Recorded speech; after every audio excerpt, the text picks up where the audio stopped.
Ahora veamos la segunda para comenzar nuestro tiempo el día de hoy. El segundo atributo de Dios que quiero que considere, y realmente estamos tratando con sus atributos absolutos, aquellos que son característicos de su naturaleza. La próxima semana vamos a entrar a los que se relacionan con nosotros como gracia, misericordia y amor. Pero el segundo es que Dios está en todo lugar, en todo momento. Los teólogos llaman a esto omnipresencia. Dios está en todo lugar, en todo momento.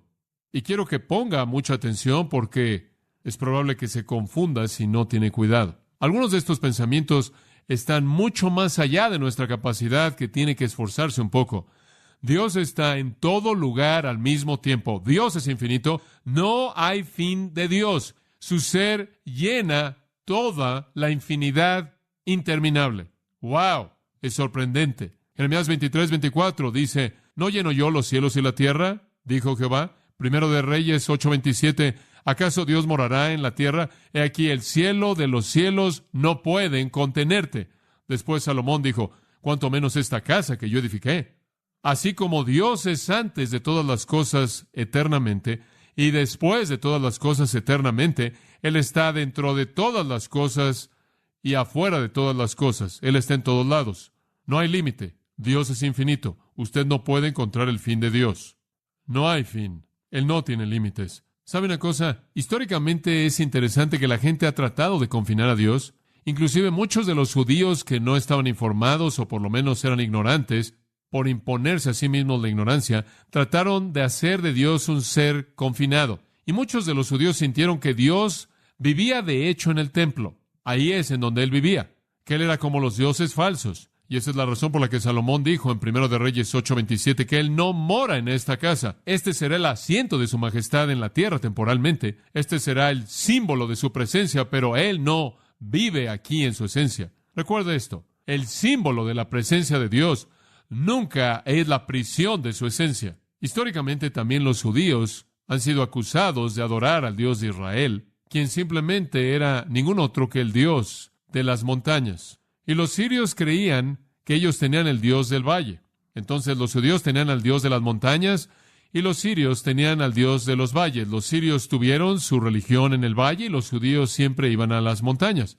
De hecho, los sirios dijeron, los judíos creen que Dios está o en las montañas o encima de las montañas y suben a la parte de arriba de las montañas para sacrificar, para estar más cerca de Él, si resulta estar arriba de las montañas. Y sabe una cosa, si usted ve la historia judía, y fue verdad, hacían muchas cosas en las montañas, ¿no es cierto? Era Horeb o Sinaí o el monte Gerizim o Jerusalén, el cual es el monte, y los profetas subieron a las montañas y Jesús subió a las montañas a orar y Jesús entró al monte de los olivos y entonces la conclusión de algunos de los críticos es que Israel simplemente adoraba al Dios de las montañas y no al Dios de los valles. Ese era un Dios diferente. Bueno, eso no es verdad. Hay tantas veces en el Antiguo Testamento en las que usted puede encontrarlos adorando a Dios en el valle, quizás, como puede encontrarlos en las montañas. Otros pensaron que Dios vivía en el cielo, y ahí es en donde Él estaba confinado, y creo que este es una especie, sea que pensemos acerca de esto con claridad o no. Esto, en cierta manera, es lo que los cristianos piensan, que Dios, en cierta manera, está allá arriba.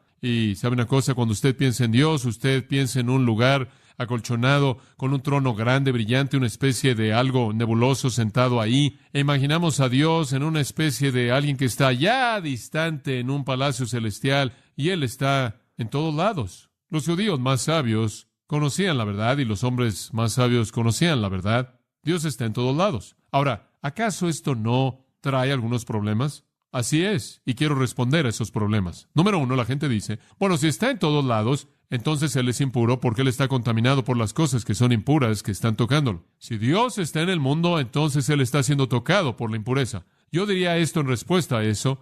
Dios está en todo lugar y en todo. Él está en el corazón de un pecador por inspección y convicción. Él está en el infierno por sus actos de juicio, porque Él es el que puede destruir el alma y el cuerpo en el infierno. Su esencia está en todos lados, pero Él nunca se mezcla con impureza alguna. Si usted quiere una ilustración, Dios es como los rayos del sol. El rayo del sol puede caer en un montón de estiércol en un campo, pero ese montón de estiércol nunca, jamás toca con su corrupción a ese rayo de sol. Es lo mismo con Dios. Dios es la esencia de quién es Él. Él no se mezcla con nada y nada lo contamina a Él. Él es su propio antídoto en contra de la maldad. Ilustración: Jesús vino al mundo, caminó por el mundo, y cuando Él terminó, se dijo de Él que no hubo pecado en Él. Él estuvo entre los hombres, sin embargo, no fue contaminado en absoluto por ellos. Y Dios es como Jesús fue, como es un rayo de sol. Puede tocar cualquier cosa y no puede ser contaminado por nada. Dios es su propio antídoto contra la maldad. Ahora otras personas dicen, otra pregunta acerca de la omnipresencia de Dios. Si Dios está en todos lados, todo el tiempo, entonces, ¿cómo es posible que la Biblia dice que Él o está más cerca de alguien o está más lejos de alguien? Y ¿sabe una cosa? Dice eso. De hecho, dice en Isaías 55:6 que Él está cerca de los impíos. Y en otros lados, en el Antiguo Testamento, con respecto a Israel, dice que está lejos de ellos. Entonces, ¿cómo es posible que Él está cerca y lejos? Bueno, usted tiene que pensar de Dios en términos de dos palabras: esencia y relación. Dios está en todo lugar en su esencia, pero especialmente en ciertos lugares en términos de relación. En otras palabras, la presencia de Dios está ahí, esencialmente, en esencia. Pero solo en los piadosos es que Él está ahí en términos de relación. Y usted puede ilustrarlo simplemente. Todos estamos aquí esta mañana. Yo estoy aquí y mi esencia cubre este lugar, mi voz rebota en las paredes, mi presencia en cierta manera domina la situación y todos estamos aquí. Yo estoy aquí en esencia. Ustedes están recibiendo una representación de John MacArthur en esta mañana. En términos de relación, realmente estoy ligado a 3 o 4 personas que están sentados aquí en la banca del frente, mi esposa y mis hijos y el resto de mi familia, y algunos de ustedes en particular que o son parientes o son amigos muy, muy cercanos de nuestra familia. En términos de relación, yo soy algo para alguien. Esencialmente, yo soy algo para todo el mundo. Dios esencialmente está en todo lugar en términos de relación. Él vive en los corazones de sus propios hijos. ¿Y no es verdad que el Nuevo Testamento nos dice esto? ¿No descubrimos que cuando nos convertimos en un cristiano, Cristo está en nosotros? ¿Acaso Efesios 3 no dice que Dios nos llena con su plenitud? Efesios 5, el Espíritu nos llena con su plenitud. Cristo en vosotros, Colosenses, la esperanza de gloria. Cuando Dios viene a morar en nosotros en términos de relación, eso es diferente que Él esté en nosotros esencialmente o en su esencia. Pero créame, Él tuvo que estar ahí en su esencia antes de que Él pudiera estar ahí en términos de relación, porque Él tuvo que llevar a cabo una obra de convicción de pecado y llevar a cabo una obra salvadora. Entonces Dios está en todos lados, todo el tiempo. Él no tiene que ir a ningún lugar, Él está en todos lados. Bueno, dice usted, ¿qué significa en Génesis 11 cuando dice que Él descendió del cielo para revisar esa ciudad? O simplemente significa que Él le dio su atención inmediata desde la perspectiva como una ciudad. Dios no tuvo que ir a algún lugar, Dios está en todos lados. Él está en todos lados, esencialmente. Él está en las vidas de sus propios hijos en términos de relación. Y otro pensamiento. En el Antiguo Testamento dice que Dios moraba entre las alas de los querubines en el arca del pacto, o que Él moró en el templo y demás. ¿Qué significa eso? Eso simplemente significa, como en el caso de Salomón, que hubieron algunos lugares en donde Dios estableció el trono de su majestad simbólicamente. Para representar a un Dios majestuoso, Él levantó un templo. El día de hoy, el trono de Dios está representado por la iglesia, las vidas de los creyentes. En el reino, el trono de Dios será representado por el trono en Jerusalén, en donde Cristo reina. En el cielo será representado por el trono que es retratado en Apocalipsis 4 y 5. Eso simplemente es un símbolo, y como dije antes, el símbolo de su presencia nunca es la prisión de su esencia. Él está en todos lados. Ahora, cuando usted piensa en que Dios está en todos lados, ese es un pensamiento sorprendente, y que Él no está mezclado con nada. Nada lo corrompe, nada lo toca para cambiar su esencia en manera alguna, en absoluto. Dios hizo su creación, Dios se mezcla en su creación y no es afectado en absoluto por ella. Ahora, ¿en qué tipo de doctrina se convierte esta cuando la aplicamos prácticamente? Veamos en primer lugar al cristiano. ¿Qué significa para mí como cristiano saber que Dios siempre está presente en mi vida? Siempre está ahí, esencialmente y en particular conmigo en términos de relación. Número 1, significa consuelo. Cuando me detengo a pensar que Dios siempre está ahí, eso es algo muy confortante. No importa lo que estoy viviendo, Dios está ahí. No importa si me doy cuenta que Él está ahí o no, Él está ahí. Y sabe, y yo sé que hay ocasiones en nuestras vidas en las que podemos clamar y decir, Dios, ¿dónde estás? Pareces estar tan lejano. Él nunca está más distante de lo que ha estado en el pasado. Él siempre ha estado ahí. Él dijo, nunca, Hebreos 13, te dejaré ni te desampararé. Si Dios dijo eso, eso es lo que Él quiso decir, porque Él no puede mentir. Dios nunca nos deja. En Filipenses 4, 5 y 6 Al final del 5 dice, el Señor está cerca, por nada que estéis afanosos. No se preocupen, Él está ahí. Eso es lo que eso significa. No está hablando de la segunda venida, está hablando de que Cristo está ahí. Dios está ahí, el Señor está ahí, Él está ahí todo el tiempo. Reconózcalo, este es su atributo, esta es su esencia. ¿Puede un cristiano estar separado de Dios? No. Nadie en el universo puede estar separado de Dios en esencia, y un creyente no podría estar separado en relación. Él siempre está ahí. Enoc, por ejemplo, estuvo en la presencia de Dios y él simplemente salió a caminar un día, caminó con Dios, siguió caminando y llegó caminando hasta el cielo. Una comunión inquebrantable. Es un símbolo del creyente. Dios está con nosotros ahora tanto como Él estará con nosotros en la eternidad. Él mora dentro de nosotros. Eso es consuelo. En segundo lugar, esta es una gran verdad. El aspecto práctico de la omnipresencia es apoyo. No solo consuelo, sino apoyo. ¿Sabe una cosa? Cuando Dios llamó a Moisés para ser el profeta que Él quería que fuera, y que fuera a proclamar su mensaje y sacar a Israel de la esclavitud, Moisés le dijo a Dios en Éxodo 4, pero tengo un problema al hablar, no puedo hablar, ¿se acuerda de la historia? Y Dios dijo esto, yo estaré con tu boca. ¿No es eso maravilloso? Ese es un aspecto práctico de la presencia de Dios. Yo estaré con tu boca. Decir que Dios está presente no solo significa que Él en cierta manera está ahí de pie, viendo, y cada vez que hacemos algo que está mal, guap. No.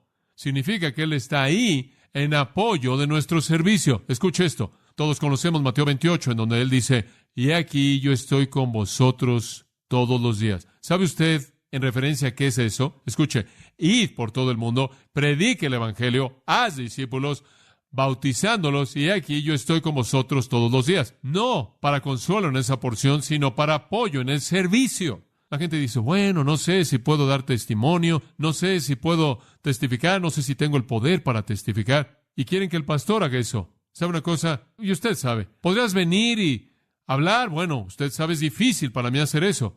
Normalmente no me escuchan. Howard Hendricks dice, la diferencia entre usted y yo es que yo soy un vendedor a quien le pagan y usted es un cliente satisfecho. Usted sabe, a mí me pagan para ser bueno y usted no es bueno para nada. Y como puede ver, el mismo recurso que tengo, usted lo tiene. El poder de Dios está ahí. Estaré con tu boca. Ve, predica. Haz discípulos, bautízalos, y yo estaré contigo. Eso no es consuelo, amigos. Eso es apoyo. Eso es servicio. Escuche, la doctrina de la omnipresencia de Dios es extremadamente importante en un sentido práctico para el creyente. En tercer lugar, este es un escudo en contra de la tentación. Un escudo en contra de la tentación. ¿Sabe una cosa? Cada vez que Satanás quiere llegar a mí, él tiene que pasar por Dios. En 1 Corintios 10:13 dice, no os ha sobrevenido ninguna tentación que no sea humana, sino fiel es Dios, que no os dejará ser tentados más de lo que podáis resistir, sino que juntamente con la tentación dará la salida para que podáis soportar. El punto es, Dios dice, nada, nunca vendrá a ti para lo que yo no te dé la fortaleza para resistir. Y es diferente para todo creyente, porque todo creyente está en un nivel diferente de madurez y tentaciones diferentes tendrán resultados diferentes. Lo que podría causar que alguien se desmorone, usted podría enfrentarlo. Pero en todo nivel individual, Dios está ahí para defender a ese creyente en contra de algo que él no puede enfrentar. ¡Qué promesa tan tremenda! Dios está presente para defendernos en contra de la tentación. En cuarto lugar, desde un punto de vista práctico, la doctrina de la omnipresencia es un motivador a la santidad. Saber que Dios está presente siempre es saber que todo lo que hacemos lo hacemos en su presencia. Cuando usted peca, sea un pecado de pensamiento, o un pecado de palabra, o un pecado de acto, es hecho en la presencia de Dios. ¿Sabe una cosa? Yo simplemente pienso en eso desde este punto de vista. A la mayoría de nosotros nos gusta pecar, o preferimos pecar, cuando alguien no está viendo. Quizá no nos preocupan tanto ciertas personas en nuestra vida o familia que saben que tenemos estos problemas, pero fuera de eso, por ejemplo, yo tengo simplemente en mi vida en el mundo, me he encontrado a muchos cristianos que conozco y son sorprendidos en medio de algún tipo de situación por la que están muy avergonzados. Y hombre, he visto algunos movimientos rápidos. Usted sabe, no lo suficientemente rápido, pero rápido. John, bueno, sí, se da cuenta. Eso me pasa con bastante frecuencia. Bueno, simplemente imagínese. No es algo serio si yo sorprendo a alguien haciendo algo. Esa no es la idea. Yo no soy, usted sabe, ¿quién soy yo para hacer una diferencia? Pero simplemente reconozca esto. Dese cuenta de esto. Cuando usted peca, es como si usted ascendiera a las nubes, caminara hasta el pie del trono de Dios y cometiera su pecado ahí mismo. Como puede ver, usted está haciendo lo que usted hace en la presencia de Dios. Un pensamiento muy sobrio. La integridad de David en su vida, cuando él finalmente se enderezó, se basó en la afirmación: todos mis caminos están delante de él. No puedo hacer esto. Él está ahí. ¿Se da cuenta? Job, ¿cuál fue la base de su integridad? Job 31:4. ¿Acaso él no ve mis caminos? Dios lo ve todo. Mi integridad está basada en el hecho de que todo lo que hago, lo hago en su rostro, en su cara. Eso es lo que Proverbios quiere decir cuando dice: en todos tus caminos, reconócelo. En otras palabras,